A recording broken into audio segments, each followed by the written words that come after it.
Bom, pessoal, boa noite. Quando nós temos esse texto, adiante de vós, a gente pensa, nossa, diante de vós, né? O que será? E a gente vê o primeiro versículo, a gente não entende muita coisa.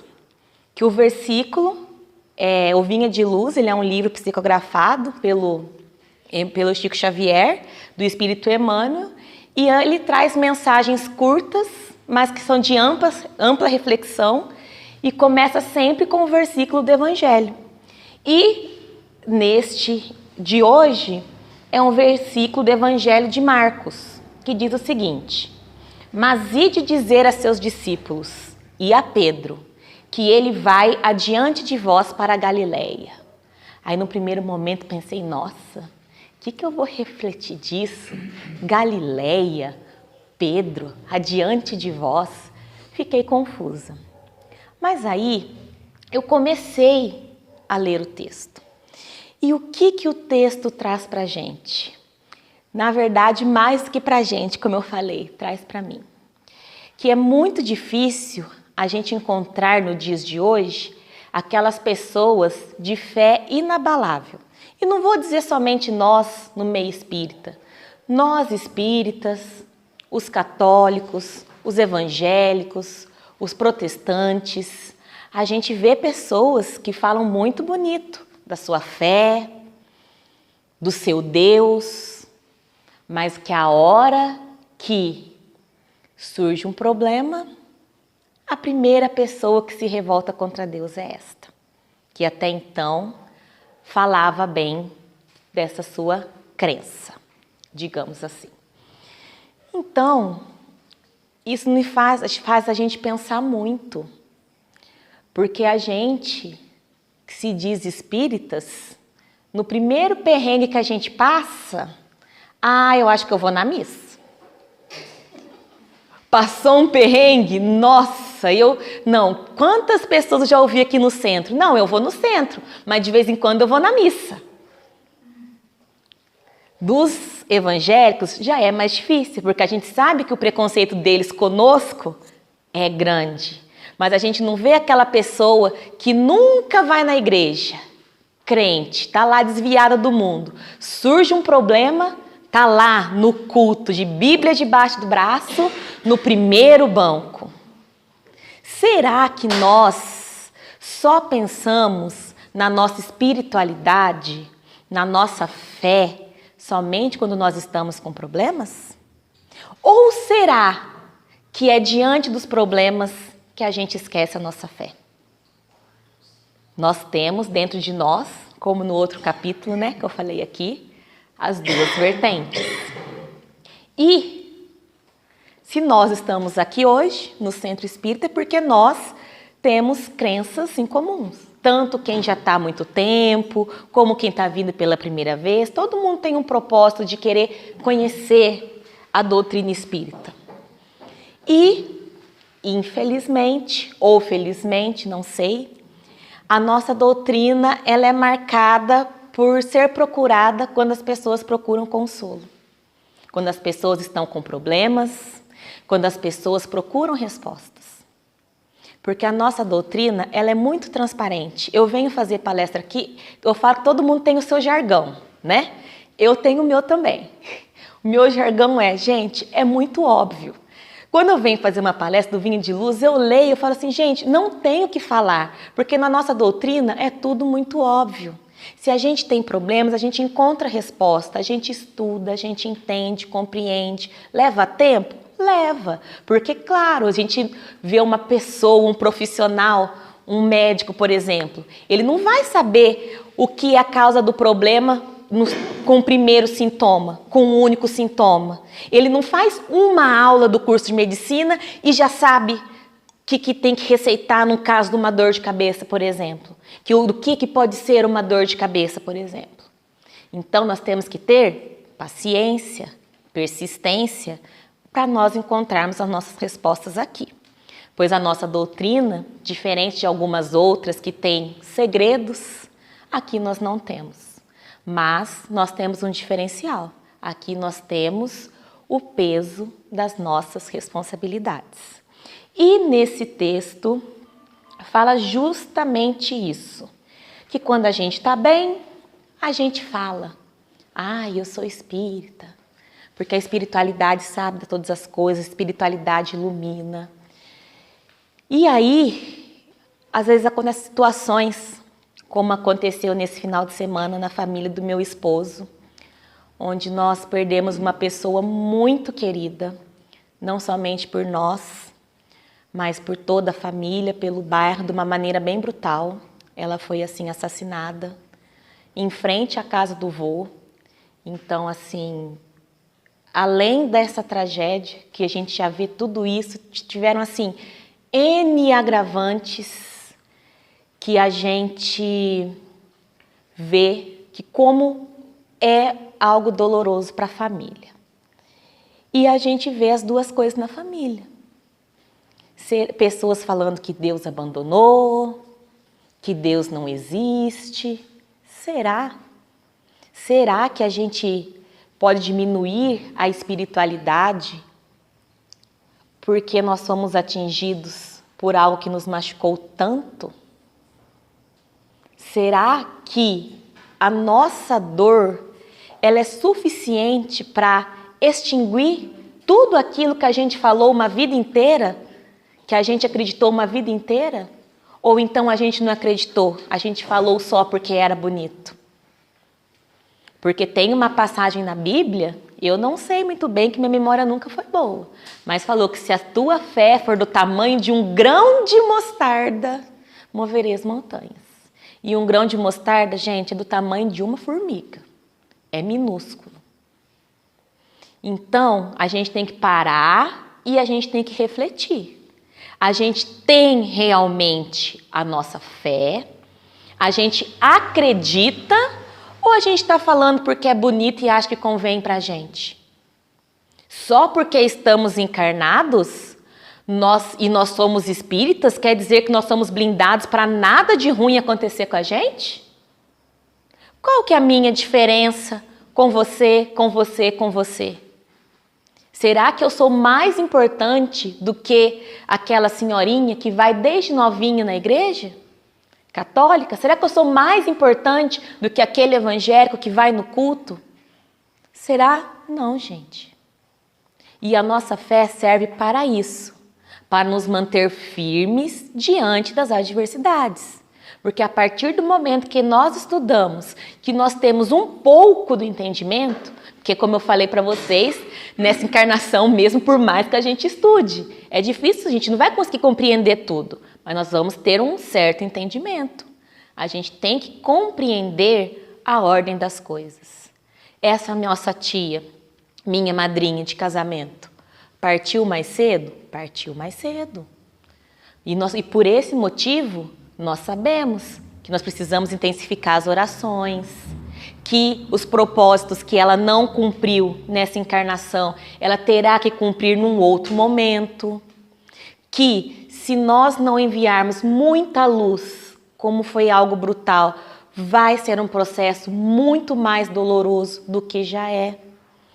Teremos que enviar luz também para toda a família, porque a gente sabe que quando acontecem essas tragédias, as pessoas ficam mais suscetíveis a pensamentos negativos, a sentimento de revolta, a sentimento de vingança e abrem a sua frequência para influências negativas. Então, qualquer pessoa que desencarna já é delicado. As repentinas, as traumáticas, muito mais. E precisam muito mais da nossa oração do que da nossa fé. E a gente, dessas situações, a gente tem que pensar nisso. Se nós estamos num mundo de prova e expiação, essas situações, mais do que nunca, são para nos pôr à prova. À prova. Poliana, você enquanto espírita, tem sempre uma palavra de conforto? Então, eu, mesmo machucada, no velório, tentei fazer o meu papel de espírita, dar uma palavra de conforto. Tentei fazer o meu papel de espírita, fazer prece para minha tia que foi, para os parentes que ficaram. Eu, enquanto espírita, tentei pôr panos quentes na situação, mesmo que pareça inútil. Mas nós temos que ter o nosso propósito. Nós temos que fazer a nossa parte. E antes disso tudo que aconteceu essa semana, que eu falei para vocês que eu senti que eu tinha que me abrir, sempre que eu vou fazer uma palestra, eu assisto umas 20 palestras do mesmo tema no YouTube. Porque teve um palestrante que veio aqui no centro uma vez, ele sempre disse assim: por que nós devemos estudar a doutrina espírita e não somente assistir às palestras do centro? Alguém lembra? Puxe na memória, gente. Ginkgo biloba não está em dia, né? Tô vendo?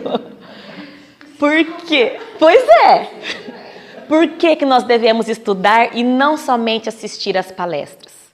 Porque quando a gente vem aqui na frente, a gente lê um texto, a gente fala o nosso entendimento naquele texto com base naquilo que a gente já estudou, com base naquilo que a gente já viveu, nessa e em outras experiências que a gente nem sempre se lembra, como nas outras encarnações anteriores.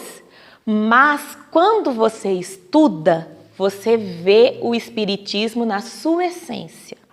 E às vezes algum ponto que eu, nesse texto, não achei tão importante, você, ao estudá-lo, acha o contrário, que eu deixei de falar o principal daquele texto, o principal ensinamento. Então, por isso que sempre a Geni insiste, gente, depois da palestra, gente, terça-feira tem estudo, gente, tem estudo, vamos participar do estudo, estudo pelo MIT, estudo no centro, seminário, encontro, para isso. Porque nós também devemos ter o nosso aprendizado, o nosso desenvolvimento e mais do que isso, a nossa fé e o nosso comprometimento. E nessas palestras que eu ouvi no YouTube, uma me chamou muita atenção, que eu vou contar uma história que aconteceu. Como diz o Jamiro Filho, não é aqui não, num centro muito, muito distante, bem distante, lá para o norte de Minas, né? Como diz o Jamiro. Uma das nossas obrigações, não, vamos dizer um dos nossos deveres, né? Um dos nossos deveres enquanto espírita é divulgar, expandir, propagar a doutrina espírita. Confere? Confere.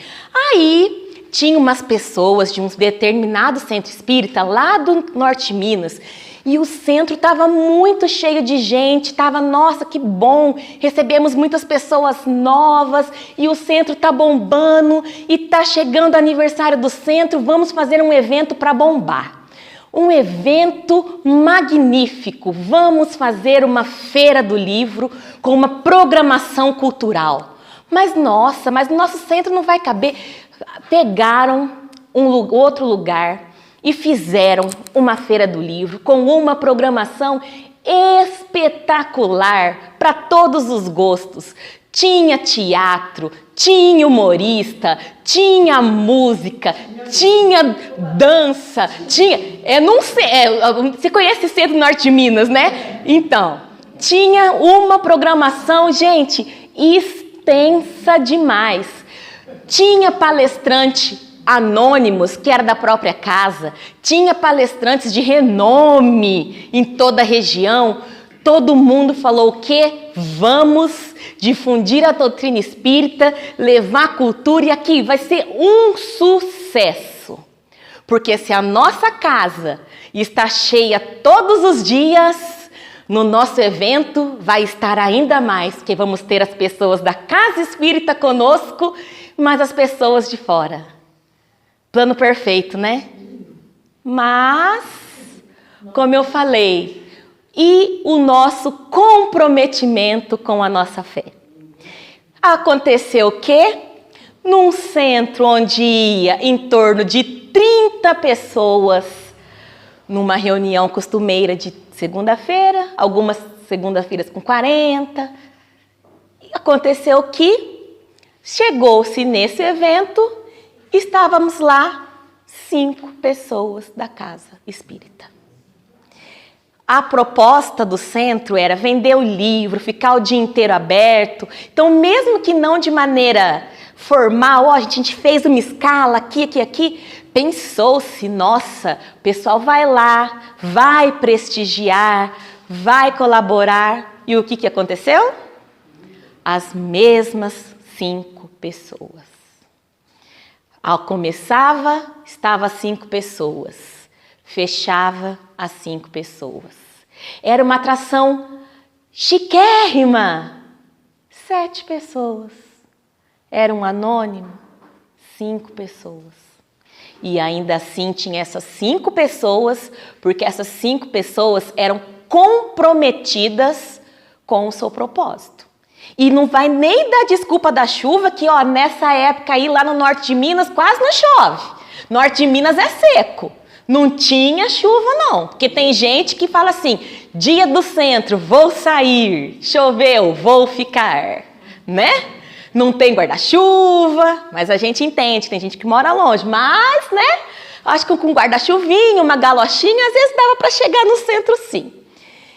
E aí a gente pensa, será que realmente a gente faz o que a gente pode em torno daquilo que a gente acredita? Olha este exemplo dessa casa espírita. Quantas pessoas iam e quantas pessoas que a casa espírita pôde contar na hora do aperto? A gente, numa casa espírita, não quer ninguém que morra de trabalhar, a gente não quer ninguém que, eu tenho rios de dinheiro e vou doar, não. Nós procuramos pessoas comprometidas com a sua evolução, com o seu propósito, com o propósito da casa espírita. Então, todas as palestras que eu vi, basicamente, todas não, a sua maioria, deu um puxão de orelha, sabe em quem? Em mim.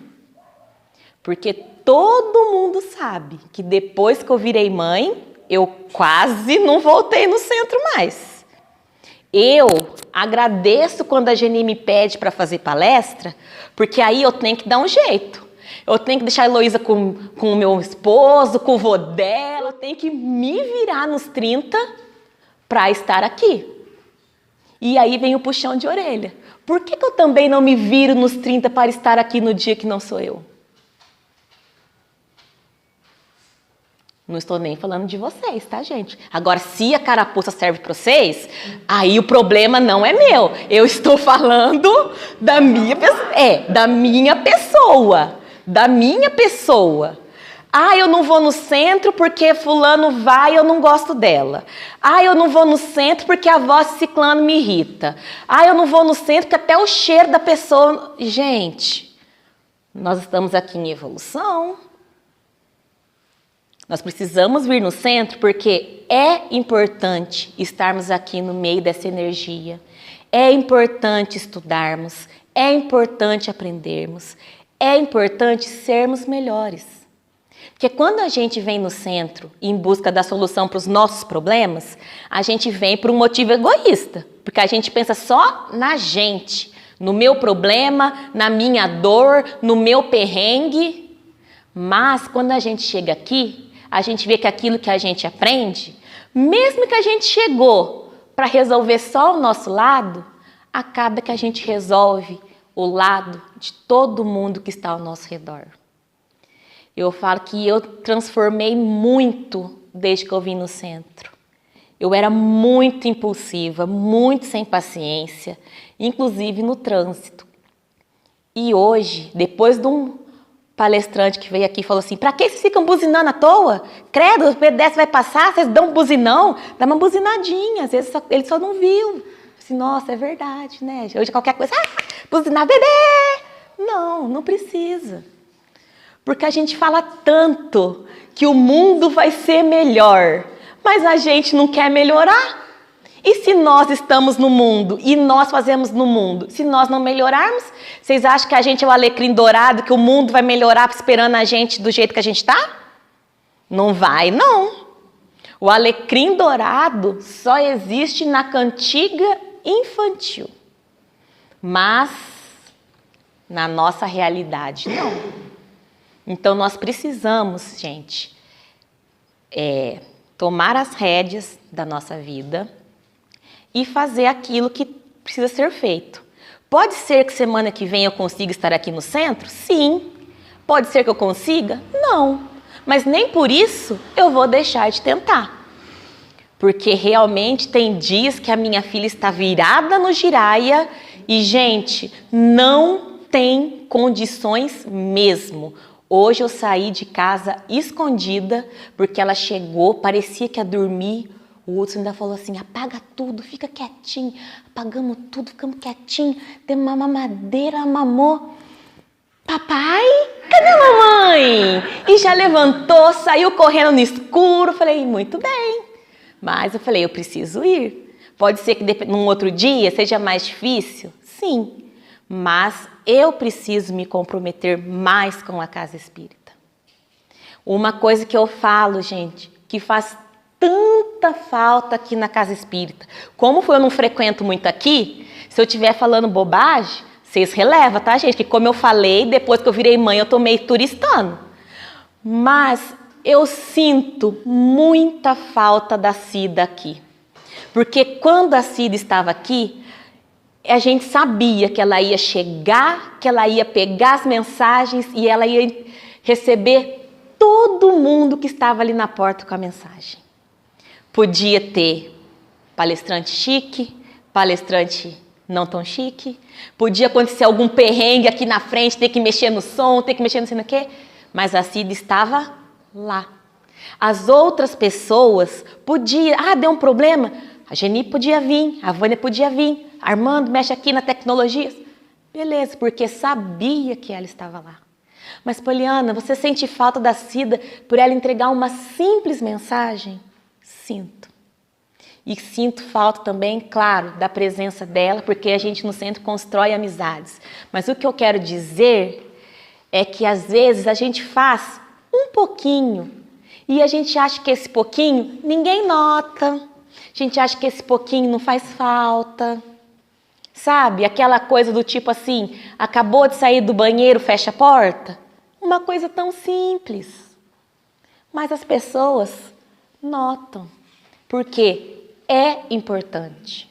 Então nós temos que perceber que nós estarmos na casa espírita, só por estarmos aqui, nós somos importantes. A Geni, com a Vânia, com o Kardec, remodelaram o centro para caber mais gente. Olha que coisa boa, temos mais lugares disponíveis. Mas, se eu já não venho, já é um motivo a menos para não ter remodelado. Porque a Geni fez pensando que eu estaria aqui, mas os outros que ainda viriam. Então, tudo nós precisamos parar e refletir. Nós somos aquele que se pode contar ou nós somos aquele passivo que só assiste a situação? E a gente sabe, volto a repetir, a gente pode até achar, mas a gente não é alecrim dourado, não. Falo da casa espírita, até peço uma leve desculpa ao pessoal que está vindo mais novo, porque quando eu comecei a escrever, eu fiz algo voltado mais para as pessoas que frequentam a casa espírita já faz um tempo, mas que bom que vocês estão aqui, que bom que pessoas mais novas estão aqui também, porque tudo é válido. Tudo tem um aprendizado. Então, para a gente poder terminar, eu vou ler para nós o texto do Vinha de Luz e vou querer passar um deverzinho para vocês enquanto eu for lendo o texto. Não, mas não é dever de casa, é só para vocês fazerem uma escuta atenta. Entendeu? Assim, a Poliana falou para eu ficar atenta a tal coisa. Então, vocês vão prestar atenção para vocês verem isso daí. Eu quero que vocês na leitura, pensem um pouco no Jesus. Por que que o Jesus tem o título de mestre? Só isso. Fácil, Vânia. Mais ou menos? Então eu vou ler o texto para vocês. Adiante de vós. É raro encontrarmos discípulos decididos à fidelidade sem mescla, nos momentos em que a luta supera o âmbito normal. Comumente, em se elevando a experiência para maiores demonstrações de coragem, valor e fé, modifica-se-lhes o ânimo de imediato. Converte-se a segurança em indecisão, a alegria em desalento. Multipliquem-se os obstáculos e surgirá dolorosa incerteza. Os aprendizes, no entanto, não devem olvidar a sublime promessa do princípio, quando o pastor recompunha o rebanho disperso.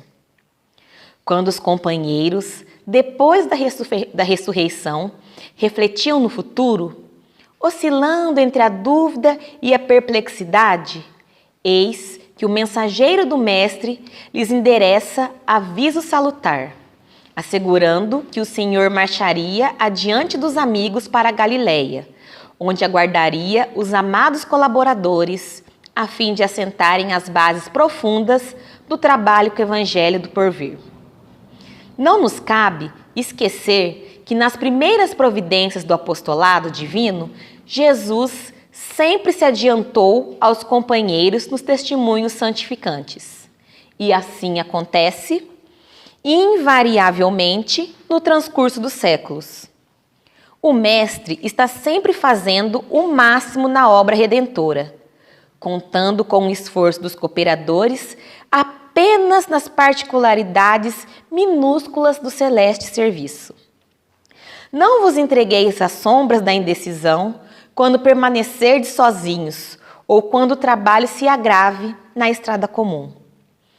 Ide, confiantes e otimistas, as provações salutares ou as tarefas dilacerantes que esperam por nosso concurso e ação. De certo, não seremos quinhoados por facilidades deliciosas, num mundo onde a ignorância ainda estabelece lamentáveis prisões. Mas sigamos felizes no encalço das obrigações que nos competem, conscientes de que Jesus, amoroso e previdente, já seguiu adiante de nós.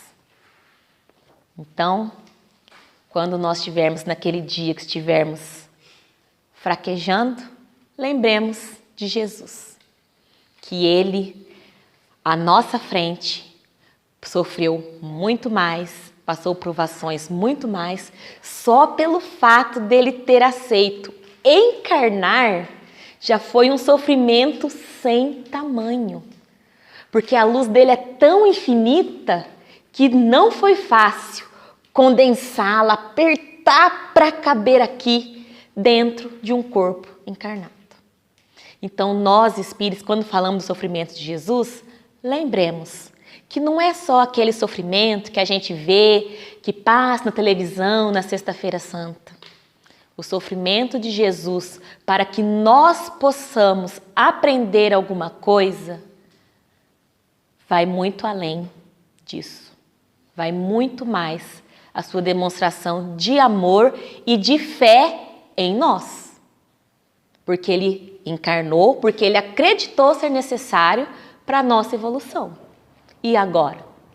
A mensagem que eu deixo para vocês é: nós vamos fazer valer a fé que Jesus colocou em nós, ou nós vamos deixar isso de lado para a próxima encarnação, né?